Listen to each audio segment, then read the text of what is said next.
भाजप प्रदेशाध्यक्ष रवींद्र चव्हाण आणि उपमुख्यमंत्री एकनाथ शिंदेंमध्ये महत्त्वाची बैठक. पालिका निवडणुकीतल्या युतीबाबत दोन्ही नेत्यांमध्ये चर्चा.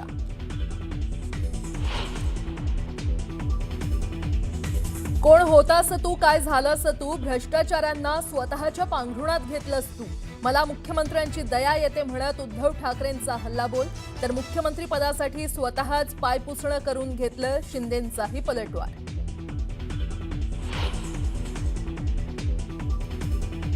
शेतकऱ्यांच्या प्रश्नावर खासदार ओमराजे निंबाळकरांचा लोकसभेत हक्कभंग प्रस्ताव. केंद्रीय कृषी मंत्री शिवराज सिंह चौहान आणि केंद्रीय गृह राज्यमंत्री नित्यानंद राय विरोधात हक्कभंग. 25 खासदारांच्या सह्या. मुंबई मनपा निवडणुकीच्या तोंडावर सेस आणि पागडी इमारतींबाबत एकनाथ शिंदेंची मोठी घोषणा. भाडेकरूंच्या ताब्यात जितकं क्षेत्र तितकाच एफएसआय मिळणार. तर मालकाला भूखंड मालकीपोटी बेसिक एफएसआय देण्यात येणार. राष्ट्रवादीचे अध्यक्ष आणि सर्वेसर्वा शरद पवारांचा आज वाढदिवस. वाढदिवसानिमित्त राष्ट्रवादीच्या नेत्यांसह काँग्रेस नेत्यांकडूनही पवारांवर शुभेच्छांचा वर्षाव.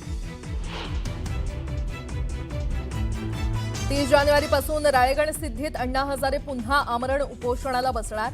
राज्यात सशक्त लोकयुक्त कायदा तातडीनं लागू करण्याची अण्णांची मागणी.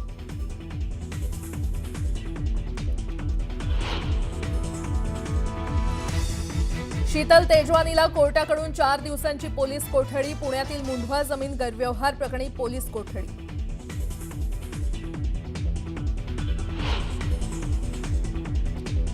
पालघरच्या पूनम पार्क परिसरात अनधिकृत गोदामाला भीषण आग. आगीचं कारण अस्पष्ट. सुदैवानं जीवितहानी नाही.